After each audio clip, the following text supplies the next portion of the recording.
Great Lakes Prepping here. In this week's edition of the Sunday Soup series, we're making a Homestyle Chicken Noodle Soup. Now, chicken noodle soup is something that I generally wouldn't order at a restaurant or otherwise even get that excited about. I often tend to find chicken noodle soup a little bit uninteresting and sort of thin on flavor, but my homemade chicken noodle soup is definitely an exception to that. It's very big on flavor, it's got a great consistency, and it all starts by making a homemade stock 100% from scratch. This is a soup that kind of takes a while to do all the steps, so I like to make a whole lot of it in one go. For the purpose of this video, I'm going to make sort of a normal sized batch, but ordinarily I might triple or even quadruple this and have a whole production going on all day. That way I can freeze a whole lot of it and have delicious chicken soup pretty much all winter long. So since we're making the stock from scratch, this is kind of a two-part video. We're going to get started by going through the ingredients for the stock and getting that going, and then we'll circle back around and make the soup itself. To make our stock, we're going to use 2 white onions, 2 carrots, 3 celery ribs, 1 turnip, 1 tablespoon whole black peppercorns, 2 bay leaves, several sprigs of fresh thyme, and 1 whole chicken. Roughly cut the carrots and celery into chunks and quarter the onions. For the turnip, just cut off the ends and chop in half. For the spices, we want to be able to remove them after the stock is done, so I like to use a steeping bag. These are commonly used for pickling spices, but you can really use any sort of fine mesh bag for this. Put the chicken in a large stock pot, making sure to discard any giblets first if your chicken came with them. Then throw in the vegetables. Fill the pot with just enough water to cover the chicken and vegetables. Now just stick in the bag of spices and turn the stove to high heat. Once it reaches a boil, reduce the heat to a medium simmer and partially cover with a lid. Let it simmer for 1.5 hours. If necessary, you can add a little more water as it simmers to make sure the chicken stays submerged. After 1.5 hours, remove from heat. What we want to do now is separate the vegetables, chicken, spice bag, and liquid. First, carefully remove the chicken in whatever way you can. Place it on a cutting board to cool for a bit. Make sure to fish around for any bones, as some will have surely separated from the chicken during cooking. Now use a strainer to separate the liquid from the vegetables and discard the spice bag. You can use the stock just like this, but I like to remove some of the fat first.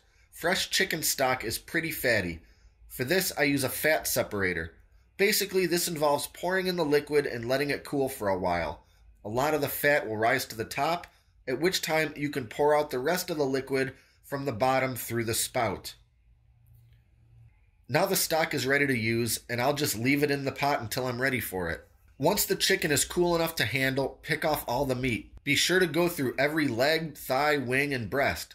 There's a lot of meat, and we don't want to miss any. Discard all of the skin, bones, and anything else that isn't meat. Give the bigger hunks of meat a rough chop to make them bite-sized.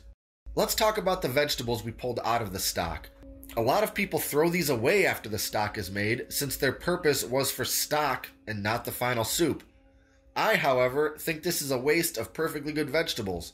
Instead of throwing them away, I like to add them into the soup in the form of a puree. So using my ancient immersion blender, I'll blend up these onions, carrots, celery, and turnip and add it to the soup later. This both thickens the soup up a little and gives us an extra dose of vegetable deliciousness. So now we're ready to make the actual soup. Let's talk about the ingredients we need for this. Obviously, we need the chicken stock and the chicken meat. We also need some olive oil, chopped white onion, chopped celery, chopped carrots, fresh parsley, minced garlic, a bay leaf, fresh thyme, ground black pepper, and Lawry's seasoned salt. My family has used Lawry's seasoned salt in chicken soup as long as I've been alive. You can omit the salt altogether if you prefer, but otherwise I highly recommend using Lawry's instead of plain salt. And of course we need wide egg noodles, which I forgot to include in the ingredient lineup. Start by heating up some olive oil in a pan. You can use a large skillet, a saucepan, or whatever you prefer. I just used a saucepan. After the oil is heated, add 1 medium white onion, 2 carrots, 2 celery ribs, and 2 garlic cloves. Sauté until the onions are translucent but not brown. Turn the pot of chicken stock to medium-high heat and add in the sautéed vegetables. Then stir in the chicken. followed by 1 bay leaf, 5 tablespoons fresh thyme, 1/2 teaspoon black pepper, and 1/2 tablespoon Lowry's seasoned salt. Stir everything and let it heat up for a few minutes. Now stir in the vegetable puree. If you prefer a thinner broth, you can skip this step. I'll also mention that this puree is quite orange because of the carrots, which will make your soup appear slightly orange. This doesn't bother me in the least, but it may end up looking a bit different than chicken soup you or your family are used to seeing. Bring the soup up to a simmer and add about 5 tablespoons of fresh chopped parsley and 8 ounces of dry, wide egg noodles.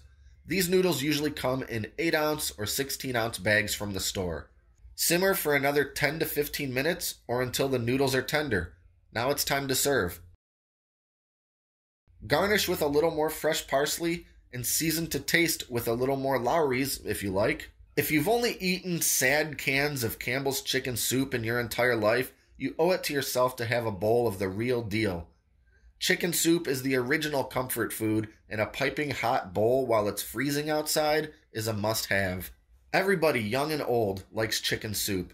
Even my 8-year-old can't get enough, though I'm still working on getting her to use a spoon.